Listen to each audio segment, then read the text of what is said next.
177 people who are on this call at the moment. Very, very good afternoon. My name is Soumya, and welcome to this session on employee benefits. We've actually, curated a good enough conversation for us to actually check upon what the evolution of the employee benefits practices is at the moment, and along with that also touch upon, the future of work. I'm deeply honored to be speaking with people practice leaders with whom we would like to showcase like what we spoke about, the evolution of the workforce management and employee practices, especially in the backdrop of the pandemic. My name is Soumya. At present, I oversee the business functions at Pascare. Today for our conversation, we have Paruna, who is the Senior Manager of People Success at Squadstack, Shikhar Singh, who is the Head of HR at Cutshort, Margaret D'Souza, who is the Head of People Success at Zeta, and Meenakshi O'Neill Sharma, who is the HR Head of Fleet. I am very sure that this is going to be an insightful conversation. Like we spoke about earlier, we are not going to be restricting our conversation just to insurance practices. We will also be touching upon how we do the future proof of the industry in terms of talent and workforce, and also the role technology is playing in this fast-paced evolution. Okay, so let's actually come to considering this particular topic is very close to my heart. So I will take the selfish priority of being the host of this conversation, and I will start off with the insurance space. Over the past 2 years, the workforce ecosystem has adopted to working remotely. This is a challenge that the entire HR industry as a whole has had to deal with. I think in larger, closer proximity. The world as a whole, when it went through the pandemic, there has also been a great awareness for the need of responsibly designed insurance policies, along with the criticality of this particular core employer offering. I would like to understand from each one of you as to how the employee insurance programs in your organizations evolved given this particular global event, or were you already on the journey of evolving your insurance policies for your employees? And in the same backdrop, I would like to also know if there is any key takeaway for further evolution. I would like to start off with parking this question to Margaret. All right. Hello, everyone. This is a very good question. It makes you sit and ponder. If you look at how insurance has evolved over the years. Yes, I think even pre-pandemic, we've been incrementally improving our insurance programs, and what the pandemic has done is just fast-tracked some of those decisions we would have probably taken over the years. What has also happened in the mix is a lot of people who would never bother to look at what is their insurance plans and what is the fine print of it. Because of COVID, they've actually had to go through it, and there's been a larger appreciation of what is there, what is not there, and what are they eligible for. Now, I think at the heart of it, the key aspects of any insurance program is, I think, and it's clear for everyone, is raising awareness and communication. It is about the right use of technology, which I think everyone is grappling with, and it's a top priority right now.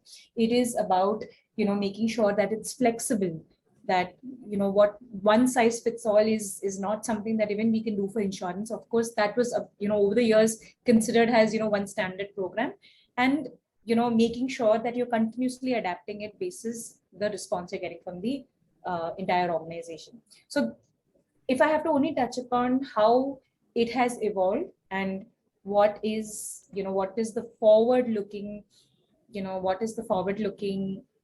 approach today, not only us, but a lot of companies are going with one standard approach and are also coming up with very flexible programs, especially modular plans that we've also introduced, where a lot of people by cohorts might have very different requirements, which is not applicable to the entire set. You could have people with sleep apnea. You could have people who may have a lot of, inpatient, kind of expenses. You might have people for fertility. So there are various, things that you need to consider. And today, employees are giving those flexibility in the ways of, added plans that you may want to invest in. And it is an investment also for the organization from a diversity standpoint. Today we're looking at, a lot of inclusions, wherein it is, same-sex partners, whether it is partners, heterogeneous partners, but not necessarily, married, because, I think our forms itself limit us from saying that, your wife or spouse's name or husband's name.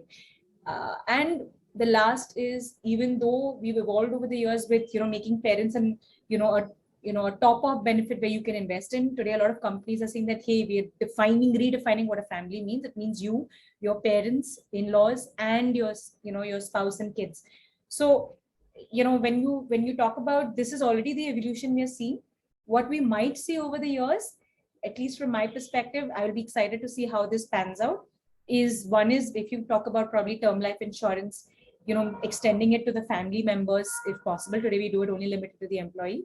And the second is, if at all there is a good handshake between preventive measures and insurance, you might see interesting, opportunities where, employees who are probably in a green and amber get a lower insurance premium quoted. So those are some of the things, according to me, is how I see this place evolving, and a lot of impetus to, evolve even further.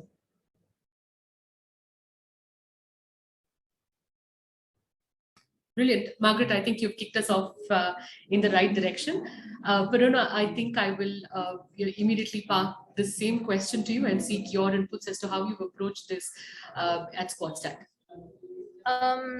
Thank you, Soumya. So at SquadStack, there were certain things that we had always been very cognizant about, right? I mean, one of the reasons why we even thought of an unlimited leave policy is to ensure that certain things get taken care of automatically. So people don't really need to take an off or really apply for a leave per se for menstrual periods or for mental health, really. I mean, if you just search our Slack, there'll be so many people at the same time saying that, hey, I want to take a leave for a mental health day, right? And those were always things that we kept bringing into the fold of our policies at SquadStack. During COVID, I think something completely different that we did is we have a lot of contractual employees, right? Who are basically very core to our vision and mission. We call them sales experts. And right in the beginning, we didn't really extend any medical coverage or any of the benefits per se. They were really what you call freelance contractual people on our site, right? During COVID, we sort of realized that these are the people who actually need medical insurance more than possibly somebody with a great pay package would, right?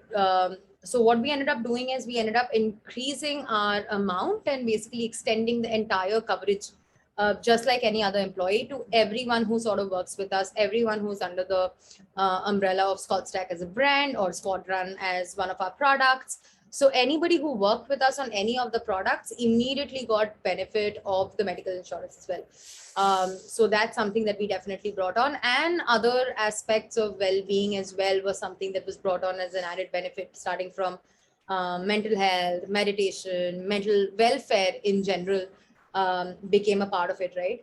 Also, we became, I think, a lot more cognizant, just like Margaret was pointing out, we became a lot more cognizant about onboarding partners who would cater to more diverse people on the team itself, right?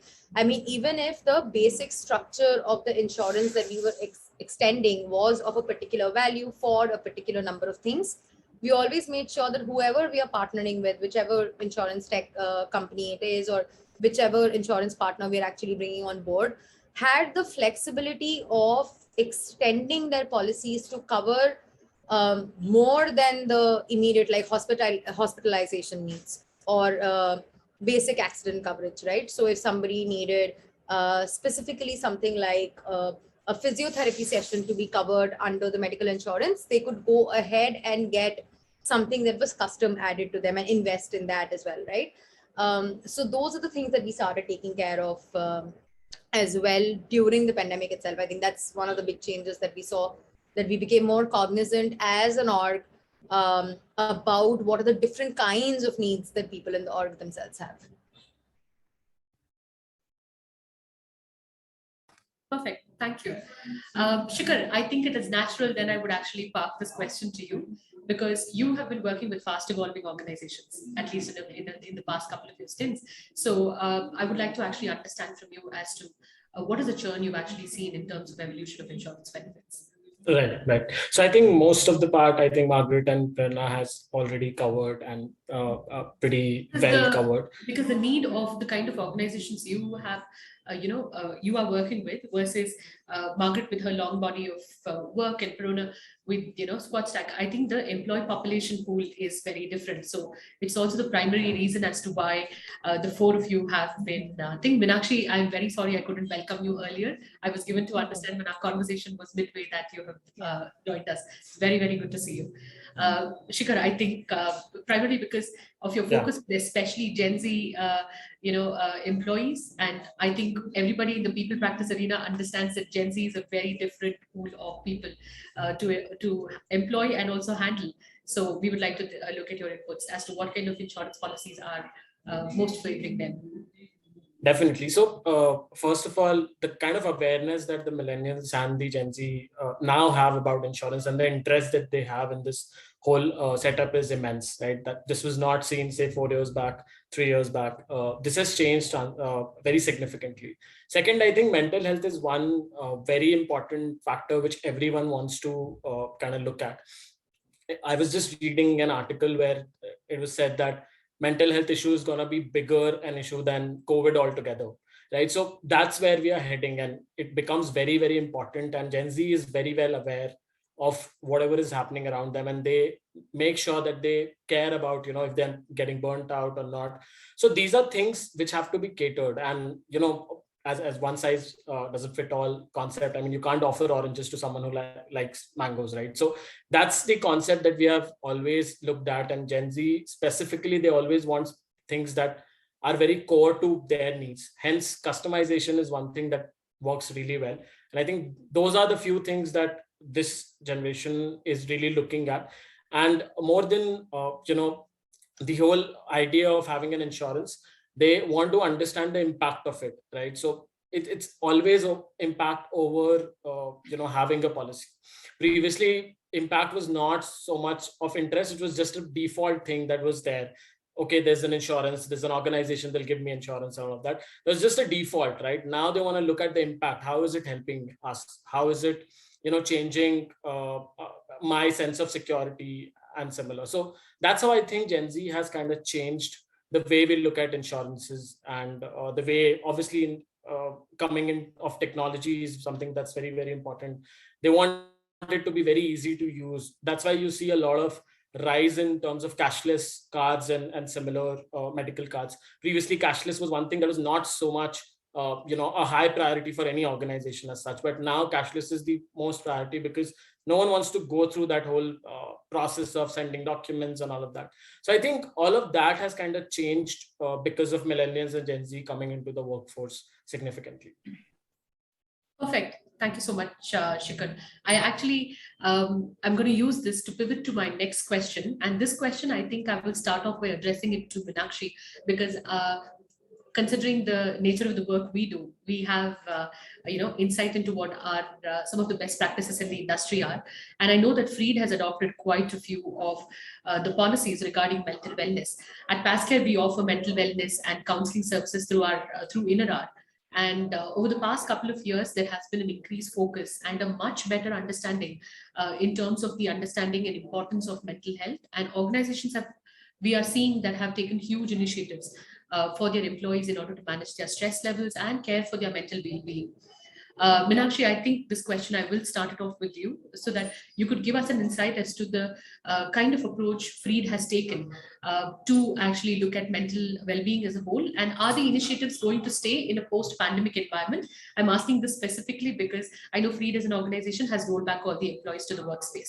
So a lot of these mental well-being especially was designed because people were dealing with a lot of isolation. But now that the bonds of isolation are coming free, are these mental well-being initiatives still going to continue? And what is the future of it going to be? Yeah, thank you, Soumya. And first of all, good afternoon to everyone, since I was late, and look forward to interact with all of you. So yeah, mental well-being and mental health is a very common term that we are talking to everyone these days. And for generation that we are working with, for them it is very important, because it's not the traditional era we just come to work, finish our work and go home. We are going through a lot of stress in our work environment, or even outside work environment, and the kind of diseases that going around, and the kind of work from home concept was what we followed, is something which made people isolated, and they were all on their own, and they didn't know how to manage their time, and maybe work, or maybe the kind of thought process that they are going through when they are all alone. So looking at that, that's how the mental wellness program, mostly organizations, started. And since I joined Freed very recently, so what we also look at, that mental wellness program going to stay for us, because the hybrid system is going to stay. And so we have called our people, but our counseling sessions and our mental wellness programs going to stay, in terms of looking at current stress that these employees are going through. And in fact, a lot of places where I have seen that currently or previously also, more than 50% people experienced depression and all that. So coming out of that illness is also very difficult, and accepting that as first is very I would say very important, and then talking to people is very important. Hence this program is going to stay there for a very, very long time for the organization as such. And it's just not only the counseling session only for employees. I think it's also going to stay for their extended families as well, because they are also equally important for us when it comes to the productivity and the kind of people that we bring in. Because otherwise these employees will not be able to always be there on their own. They will not be able to come to office on a regular basis, or when it comes to work, or when it comes to I would say in terms of their productivity on a regular basis. So that's I think that's what I would like to add here. And yeah. Thanks, Meenakshi. I think then I will actually ask the other end of the spectrum, to actually answer this question. But I think this question is going to come to you in terms of what is going to be the future of mental awareness. I know, how are we going to approach it now with the hybrid models coming into place, or employees being rolled back into the workplace? Now that there is so much awareness about it and people actually understand the seriousness of it, what is the future going to be for this particular benefit? So see, I think one thing is there, that now that we are finally talking about mental health, right? There is no rolling back from this, for sure. I mean, in general, things that we have introduced during this time, I don't think there is any rolling back that should happen, or even can happen for that matter, right? Mental health and the kind of provisions we give to people to take care of their mental health, I think definitely tops that list of things that totally should not even be considered as something that we can roll back on. One of the things I think people now need to sort of get more tuned to is what it really means to give mental health support to employees beyond, let's say, your generic sessions during meets and everything like that. How can you extend it to a day-to-day kind of a support for people, right? Which means that are you covering mental health topics in your one-on-ones, right? Are you genuinely interested in how that person is feeling, and beyond just work, but in their personal lives during your chat with your report, right? Are we training leaders to be empathetic leaders who are genuinely interested in their reports' lives, really, right? What are we doing about, let's say, people when they need some time off work? How are we shaping up our sabbatical policies? How are we shaping up our general leave policies when it comes to supporting mental health, right? I mean, those are conversations that I think orgs at large need to be able to take right now, to be able to fully support employees when it comes to mental health altogether. I'll give a small example. Like I was mentioning, we have mental health leaves that can be taken by anyone at any point of time. And this is something that we cover in onboarding. I mean, this is something, this was one of the first things that we talk about during our onboarding. When we are explaining some of our values, we tie it back to especially the mental health aspect, right? Onboarding people onto the mental health platform in itself forms like a big chunk of one of the many days of onboarding that we have, and we take it piecemeal usually.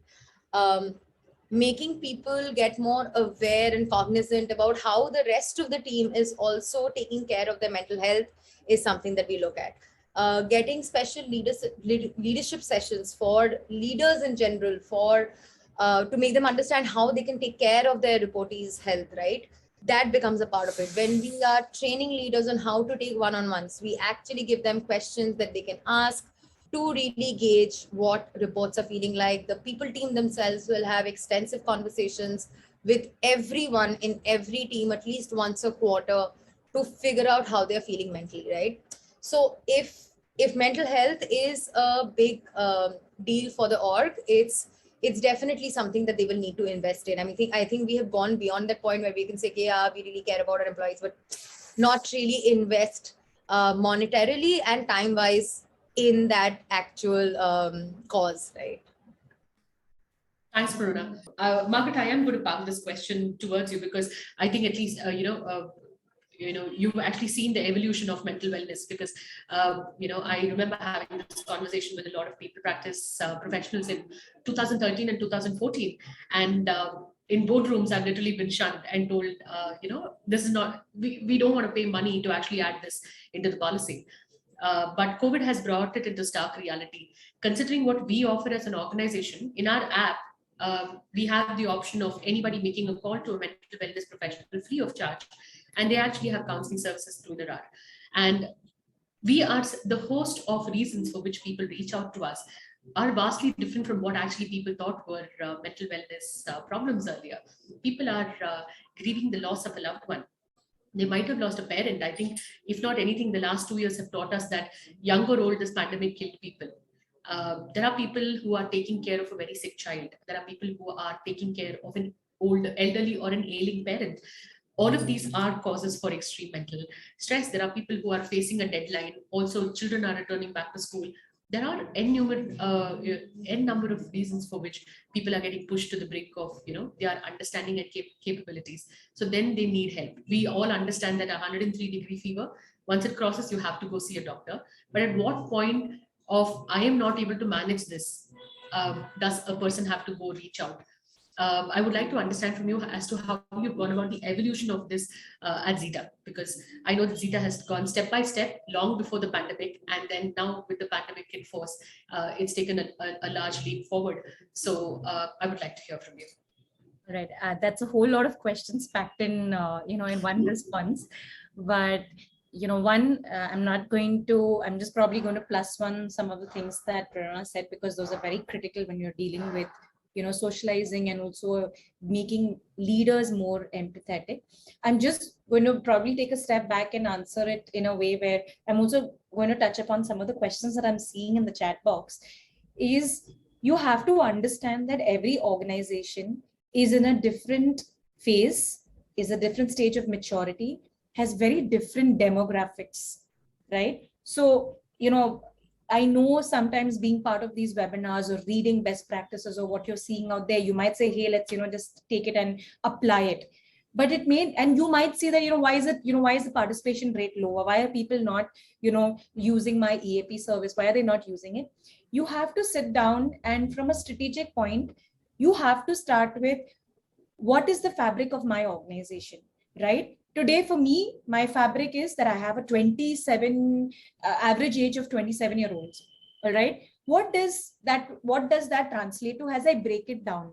We keep saying flexibility, but then now we're moving from flexibility in the insurance plans to flexibility in understanding that if I have to break it down, I have an average age of 27 years. I have people where we have to understand what are the different cohorts, right? You have people who are staying alone, staying with roommates, staying with their spouses, where both of them are working. They've gone through this isolation phase wherein they had to fend for themselves, vis-a-vis being in that social a set where they would have had a vendor, a buy, a maid, or helper for everything that they wanted. You have people with kids.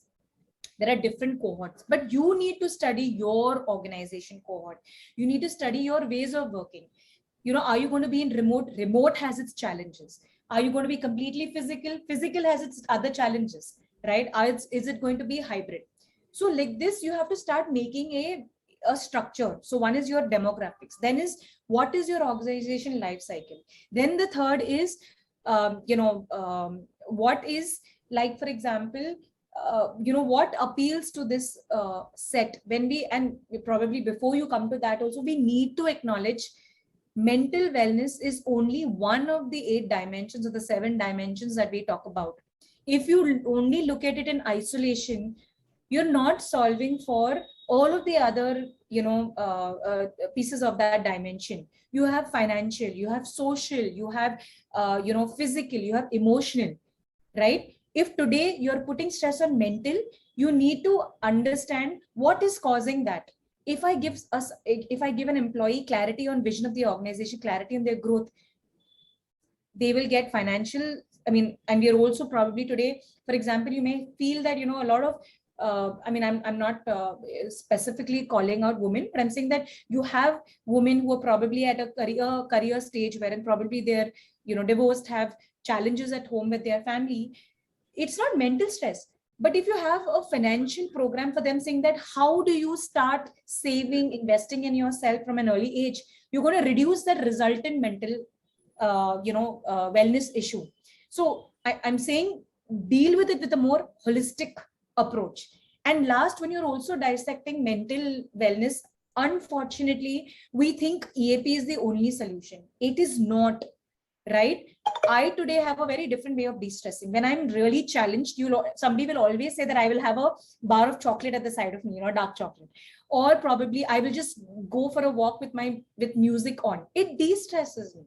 So de-stressors, how people deal with emotions, or yes, we need to give them avenues. Talk to someone, talk to a peer. We need to improve the training on managers, training on making amazing allies or friends at work, buddy system. EAP is one of them. Investing in people learning a new hobby to unwind. There are so many things, but don't apply. The problem is of us using that word mental wellness, which creates the problem in the first part, which leads to the inhibitions that people have to approaching, even in EAP. We've had so many sessions just to make sure we don't use that buzzword, don't use mental at all in any of our communication. So I think a lot of us, try to reach out for a standard model, what works, but unfortunately, you have to study your organization. You have to know what works, doesn't know, what practices. And please don't think that if I have 1,000 employees, my team gets disappointed wherein, not more than 60% join. Today, they have adapted an approach saying that different cohorts will come for different initiatives. So we have a whole week of mental wellness. Assume that every day if you have mandala art, yoga, meditation, Zumba, whatever, different cohorts by their interest will join each one of them. So this is, probably, it's a very, when we sit probably also with, juniors, or when we sit in these brainstorming sessions, it always moves in one direction. And I think the thought was, I don't want to again repeat what Prana and Meenakshi said, but just wanted to add a flavor. And the last bit is, we always assume, hey, they are younger, they might not have the challenges of, probably people in their 40s and 50s. We are wrong. Okay. The younger generation today has unfortunately not been groomed or conditioned to understand, how do I deal with stress? How do I deal with work-life balance? How do I deal with peer pressure that my peers are in certain startups where they have become VPs already? I'm still here, but somebody's gone to the US, gone to, whatever. You have to understand their pressure is real. They are continuously evaluating themselves that I'm not doing enough, which is why if you study, you'll see that at such, young ages, you see people complaining of stress, complaining of depression, complaining of suicidal cases. So what I would appeal to everyone is, think of your audience, of your employees, and try to bring in a cultural change of adult to adult conversation, not adult to child conversation. Coming up with, these chai times and freezas and no meeting Fridays, and start early, whatever. It's you can bring in all of those practices, but if you're not training that employee to say, ask why, say I want to take a break, say is it okay if you're asking on a Friday evening to get something, then can I do it on Monday? That is truly maturing your people. So just few things that we've also learned along the way, just thought I'll share that. Margaret, thank you so much. That, I'm pretty sure, covers quite a bit of the approaches we are trying to handle as an organization, because the whole just the word mental itself sets people off in a very different conversation. Sometimes it derails an entire constructive conversation, because I've seen people even having hesitancy in joining sessions because it is addressed as mental wellness. True. So I completely thank you for your insights. I think I heard the word hybrid work model from a couple of our panelists. So that, I think, gives me an easy segue to actually ask my next question. Post the pandemic, a lot of organizations in the future of work conversations that you're having inside their organizations are trying to address the hybrid work environment.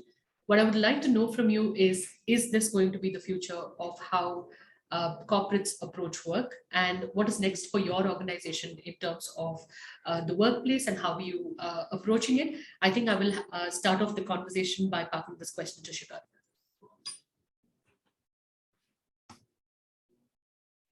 All right. So about the hybrid setup, I think it has to be voluntary. You can't really regulate as an organization in order for people to say either start working in a hybrid model or in a. I think it has to do more with facilitating them with whatever they need. And one way of doing it is incentivizing whatever you want from an organization point of view to happen. Right? So you can definitely incentivize people for, say, coming back to office if that's what you want, or incentivize people to take care of a hybrid setup if that's what you want. So it has majorly to do with what you as an organization want to do, and it has to be conversational in its essence, because you today go and tell people that, okay, I want all of you to come back to office. It will have its own repercussions, and if you even allow people to work hybrid or say work from home, it'll have its own challenges that as an organization you might face. So as Margaret very rightly said, you need to understand what your organization's set of people are, and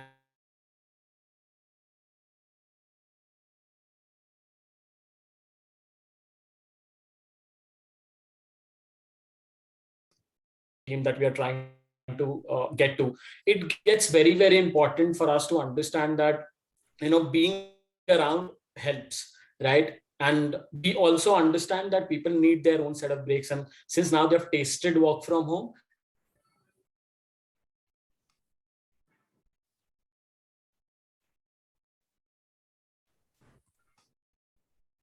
I'm really sorry. I am not sure till when was I audible. We heard you in bits and pieces, Shikhar. Okay. I'm really sorry. There's some network issue, I guess. Absolutely okay.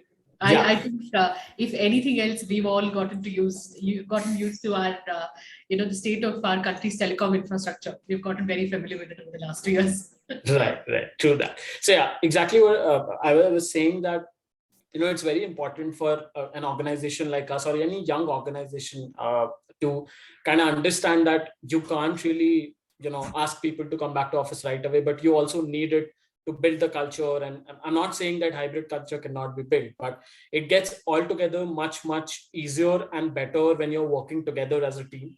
And hence we are looking at a hybrid culture to go ahead. And you also need to understand your it's ultimately about productivity. So say my tech team wants work from home, say 4 days a week, or say they tell me that, okay, every month I'll come for a week, work from office, less three weeks I'll work from home. that's fine, right? Because ultimately it has to be a very productive way of doing things. And we are also keeping the essence of working from office, working within the team, the whole culture side of things. And on the other hand, we are also giving them the space and comfort of working from home, which enhances their productivity. So we need to understand the exact needs of every single employee, or at least various cohorts of employees, sets of employees, and that is how we need to move ahead when it comes to be it a hybrid setup or a work from home or a work from office setup. Brilliant. Thank you, Shikhar. I think I will roll this question over to a person who has actually handled the challenge from the other side at the moment. Meenakshi, I am given to understand Freed has fully brought back all of its workforce to the office space. What were the challenges, and actually, how did you manage communicating this entire subject to your employees? How did you go about bringing them back to the office space, and how is it going? I think all of us are interested to know how is it going. Yes. So yes, we all in full-fledged completely have, started working from office. And of course, initially it was little difficult because people have tasted work from home, and we all know the benefits of work from home, the personal time, the additional time that we get for ourselves and for our families. But yes, now since we have already come back to office and working, it has happened through only direct communication that we could do for with our employees on a very regular basis. And I think without that, it would have not been possible. So it's not that every time we were telling them to come back. There were a lot of times then the employee wanted to come back to office because they also had enough of work from home. And this approach started slowly, gradually with core people where we needed them to come to office, and incentivizing was one of the additional way of bringing them to office, and then providing them some additional services that okay, when they are in office, providing them some benefits related to food, the cafeteria, providing them those small things which makes them happy to come to office. Okay.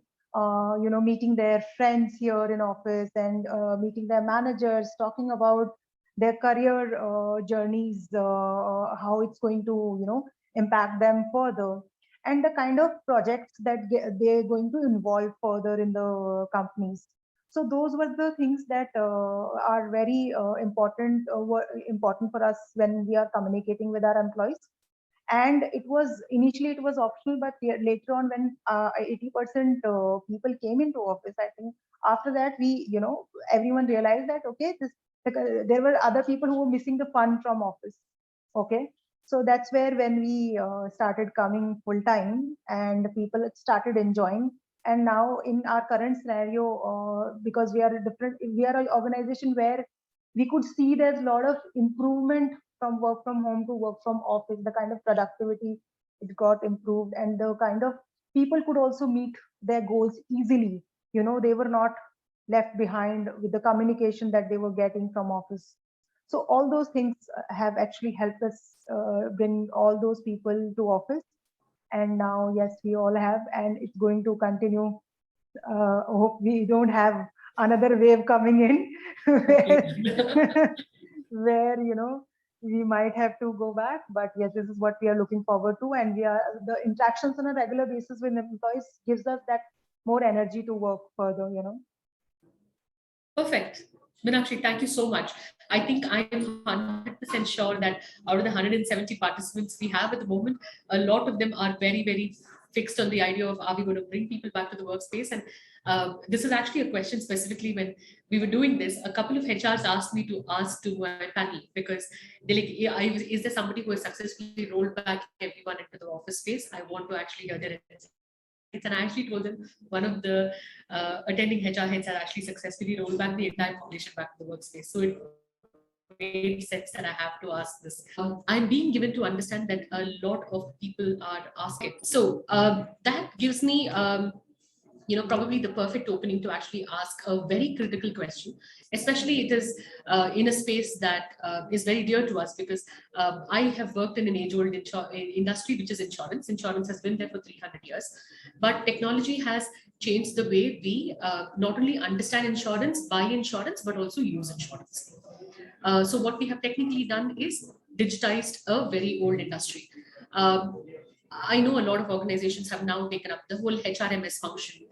Taxation is being done online. A lot of functions that were earlier being like it's mandatory because it's a part of a HR law. How are you using technology platforms and what kind of data insights are actually allowing you to improve your overall workforce index, not just in terms of managing an individual team member, but an organization as a whole? I think I will start this question by parking it to Parona. I think generally, see, not many companies, and I think not many of us were really thinking of going remote before COVID really hit, right? I mean, remote for a lot of us wasn't really by design, but rather because of what was required at that time. And now we are sitting back and thinking that, hey, does it really work out? And will it really work for the future, right? In general, I think during the time that we started going remote, we sort of realized that whatever information we want to give out has to be A, easily accessible, B, it has to be easily consumable, and C, it has to be something that is very scalable in terms of reiteration, right? You're no longer in office that you say, hey, people team, can you just explain this to me right now, right? There is an entire now overhead when it comes to even scheduling meetings. I mean, what you would have possibly been able to do in a walk and talk kind of a situation would now require you to block somebody's calendar, figure out when their field block is, right? So making everything very centralized is something that became the necessity during times of COVID, and especially when people started moving into a more distributed workforce, right? And again, I mean, I'm drawing from what Margaret said because I 100% agree with it. You have to look at what stage your organization is at, what they really require, and what the demographic of your audience really is, to be able to understand how do you make this more accessible, what are the steps that you can take, how much of a bandwidth do you have in your people team to be also be able to take these kind of initiatives, right? So we started really small. Right now, what we have is a Scott wiki, as we call it, which is nothing but a Google site really. But what we do is we continuously reiterate during our onboardings, during our monthly town halls, about the need to bookmark it, about where you can find different things, right? To such an extent that during onboarding right now, we have certain assignments that people can actually complete. So a part of their onboarding is to go through certain policies and is to complete assignments, which are self-checking assignments really, not to check for memory about whether they remember the entire policy or not, right? But just to check if they understand that which part of the wiki holds this particular policy, where can I go and look at, right? And one of the things about distributed workforce is to make people more self-sufficient. It's about self-service. It's about making them independent, right? And the only way you can do that is by giving them information and helping them to sort of go back to it over and over again. So stuff like we often do like smaller town hall sessions, which only the people team end up taking, which we include in all the demos which are coming in from different teams, right? So people team will take a demo on, let's say, how to connect your performance management system to your internal communication system, right? With your Slack, so that you can keep getting your surveys and everything in your Slack only. You don't miss them. We keep getting feedback. We do something like an influencer marketing.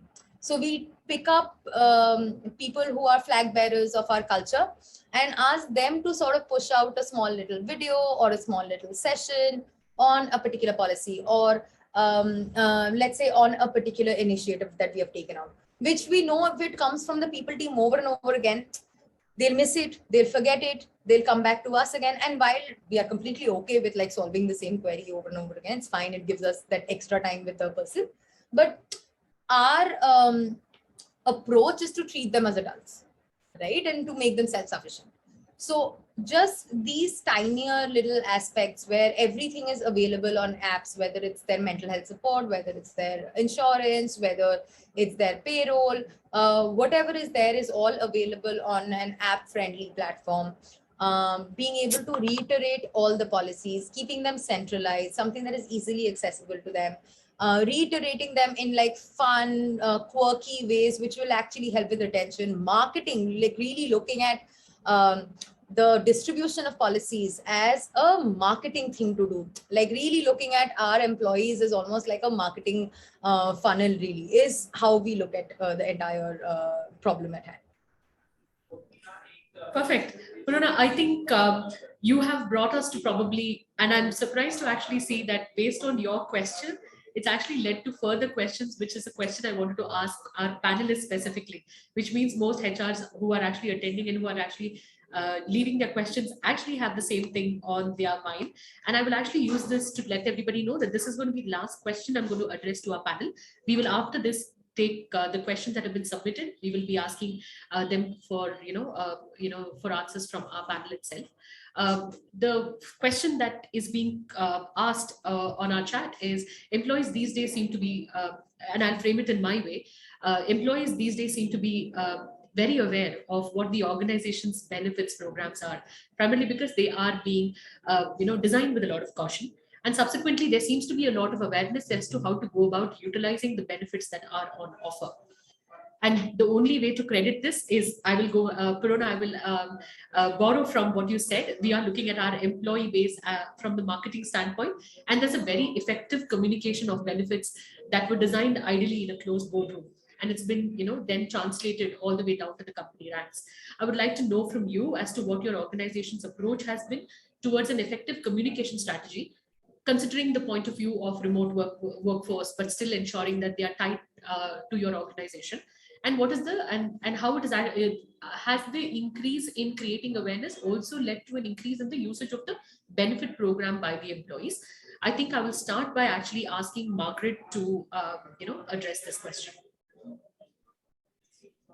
I think in our conversation in the last week, we discussed this, and I'll probably repeat that also, that we have to face it, with the amount of information overload that's happening to each one of us, right? We selectively try to understand what information we want to absorb and what we will park for later, where it will probably just be, it's ignorance, but for the purpose of making sure that I will consume what information I need today, which is for my use case. Unfortunately, anything about benefits and insurance specifically is never top of mind need. So whenever we do communication, awareness, when we do all of the initiatives we think about, you feel bad when still, when a person still comes and says, where can I find my card? What's my insurance limit? What is the limit for my family? What is, co-insurance, and, what is this, minimum qualifiers when you're at the hospital, and then you're of course in a very different mindset. So, if even though a lot of organizations grapple with, and I'm sure, a lot of people in the audience also grapple with, how do you really plan communication? Prerna touched upon a very important point, that you need to make sure that information is made accessible, easily retrievable. So you need to understand when a person needs that information, they're not going to be able to click multiple things. You need to make sure that they know that one page, and from that one page, one link which will help them with all the information they need in terms of whom to contact, what is the benefit, what are the salient features, a lot of it, right? So today, for benefits, we need to probably make it need-based communication, make it bite-sized, relatable, small package information, because when you throw guidelines at people, people are not going to read the whole program. When you create campaigns of, breaking it down into DIYs and did you knows and everything, that is easily consumable.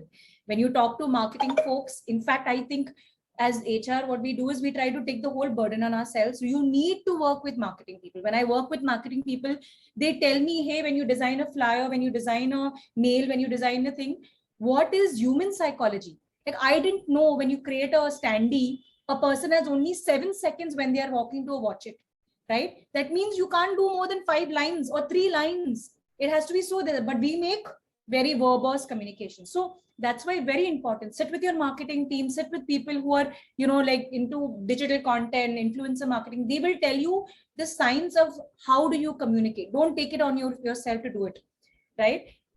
Create bite-sized communication, right? Create relevant content. But what is very important when you're rolling out a program, when you're rolling out, any new program, plan, anything, they always understand your communication is into two halves, right? One is always communicate why, right? Because unfortunately you will have people who will compare, अरे but ये company से ये देते हैं, ये company, so basically they'll talk to 5 people and say these are the best of worlds of 5 companies, why we don't give it, right? It is always important to give a holistic picture when you announce, saying that this is why we do what we do, based on research, based on usage, based on ask from employees. It's not that we suddenly get up one day and say that bas humko yehi dena hai.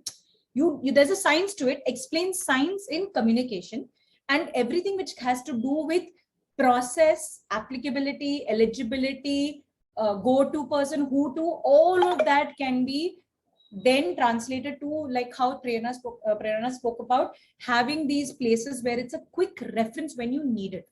So communicating aptly, smartly is where we need to probably do a little bit of learning, because you have to face it. Not everybody reads everything that we send because it's too much of overload for them. I hope probably that that was an answer to your question. Thanks, Margaret. I believe Ashish Jalan of ENFS would like to know, how can we create an environment where new employees are supported by seniors as a culture and genuinely and not for a namesake? Basic human-to-human connection seems to be missing in the organization culture, especially since the time we have gone remote. What is the answer to address this particular problem? I believe I will ask this question to one of the panelists who are still handling the workforce in a remote way. Shikhar, I will park it to you. Yeah, sure. So I think, are we strengthening our managers? That's the first question that we need to ask. Are we making them, during like the current situation, there are a lot of, say, people climbing up the ladder in the space, right? But they're not very well, say, trained enough to, say, manage a team or, say, lead a team. Are we strengthening them with, say, whatever the training and development set of structures, policies, or with feedback? I personally feel that feedback is the strongest tool right now if you really want to strengthen your managers. If you're showing them the mirror that this is what your team says about you, in the most structured and positive manner, they'll definitely work on it, right? Until unless we put forward some data, some insights to someone, they're not ready to obviously understand and absorb that data. So it's very important that we use feedback as a very, very important tool to strengthen our managers and help them understand that, okay, these are the key areas where you also need to improve. Once that starts happening, they will automatically, so it's a very simple thing about feedback. Today, if I give some feedback and if I see action in the next 10 days or 20 days or 30 days, and if that is visible enough, I'll start giving more feedback. And hence that, line of communication becomes more transparent and very open in terms of a two-way communication. And once you see your manager changing things because, say, you gave X feedback, you will automatically build a level of trust. And then you can openly, directly go and talk to them. Previously, maybe you were doing it through a anonymous feedback tool. Today, you will go walk up to them and maybe speak to them, right? So that trust is led from a feedback standpoint and then further to a very clear communication. So I think this whole chain of events that has to happen in order to strengthen our team members and our managers to create a culture where, we are talking about things and solving things. A quick follow-up question. Sarika would like to know, what is the best method to collect this feedback? Right. So there are a lot of tools. I'll not name any. You can definitely go check out. There are a lot of tools that it can get integrated. So say your Slack, your Gmail, you get one question, and that too you can, set the agenda for it. Say you want to understand managers. How are people feeling about their managers? So that pulse, if you want to understand, there's a tool. Say there are questions very significantly targeted towards that one topic, and it's sent on Slack as a bot, as a check-in every single morning at, say, 10 a.m., 11 a.m., whatever. And there's a very simple question, right, with 4 options, and your employee selects one of those options. You get immense data from it. What's the general sentiment, right? And second, they also get an option. So say they said that they're not satisfied or satisfied, whatever. Would you like to speak about it more? Now you are giving them a very fair chance every single morning to speak about something, and also say evening, whatever you decide to do, right? So our sentiments. So there are a lot of things that fades out. Say today, if I feel something is not really happening well, right, I'll keep it to myself, and that gets amalgamated and becomes a very big issue, and it's not solvable by the time it reaches, say, the management or your manager. So every single day trying to churn that out, it also helps us to let the employees vent out. A lot of times they just want to talk to someone, they just want to say things out loud.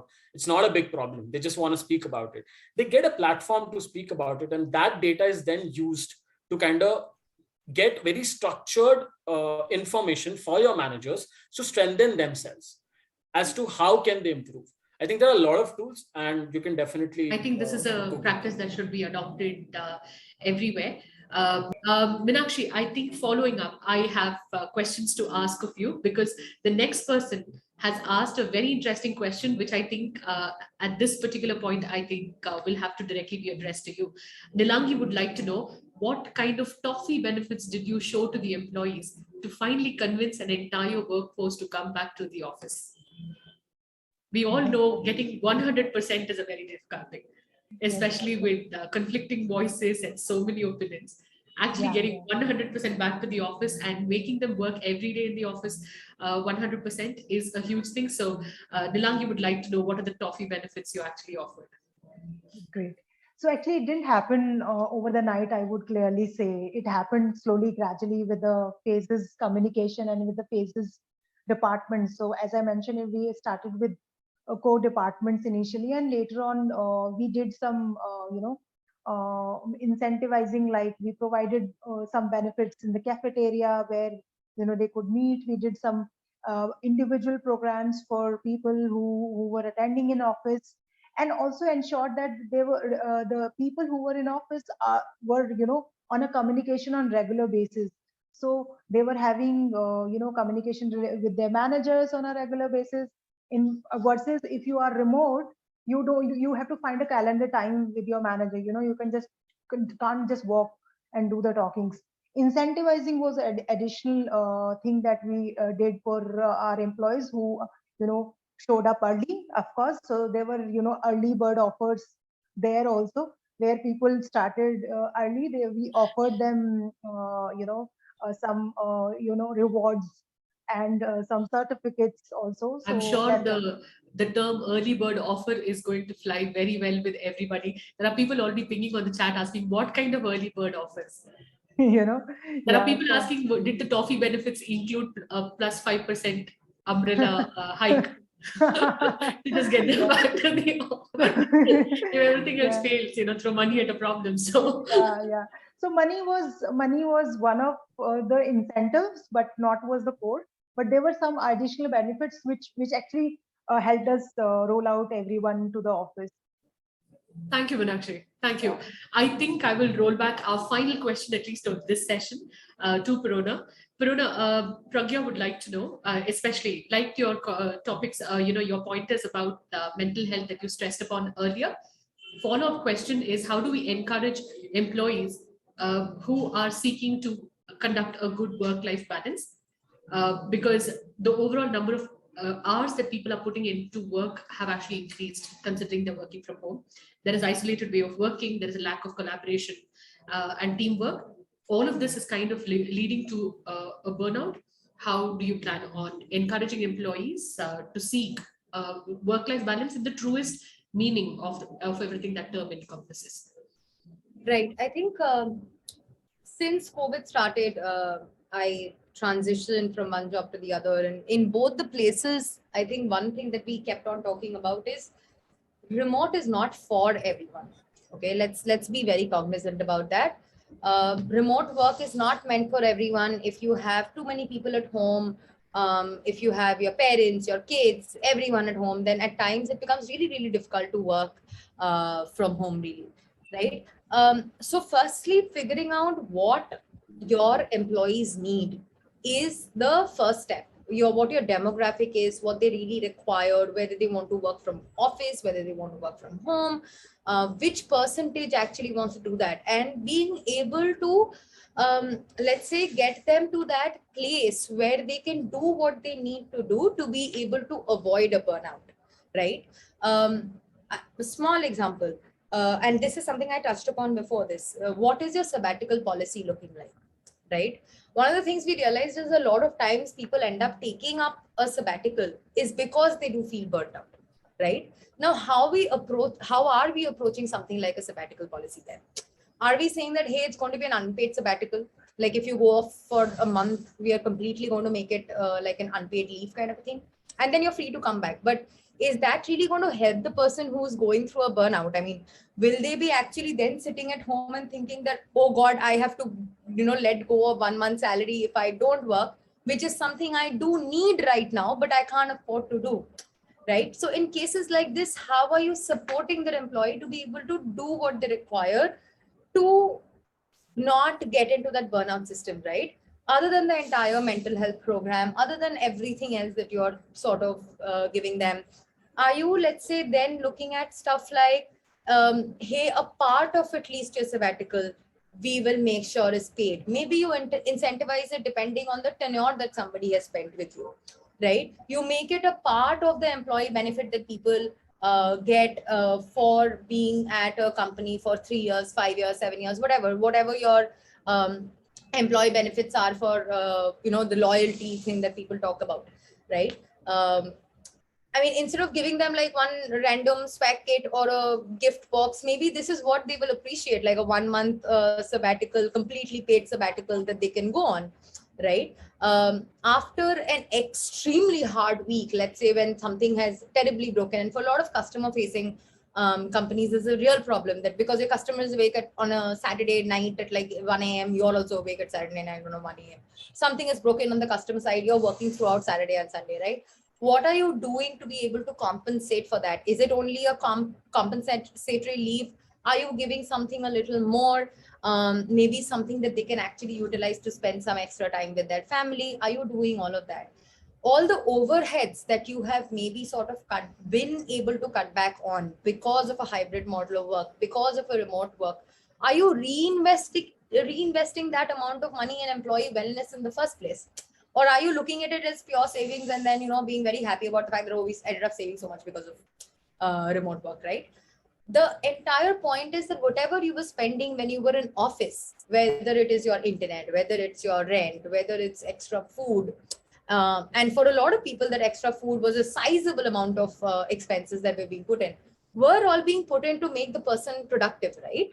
So in the same way, why won't you reinvest that money back to make them productive, to help them be productive for a longer period of time when they're working from home or when they're in a hybrid model of work?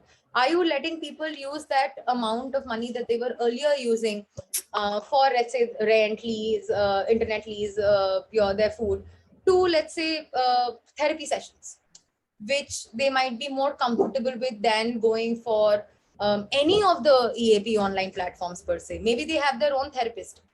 Can they still go back to them using the money that the company is spending on them, right? So these are some of the things that you have to look at, and this generally steeps very, very clearly in the company culture that has been built by the founders themselves.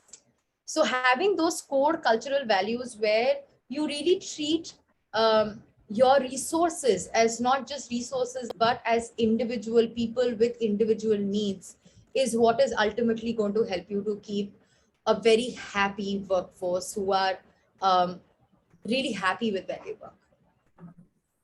Perfect. I think I will take this opportunity to actually say thank you to all of our panelists.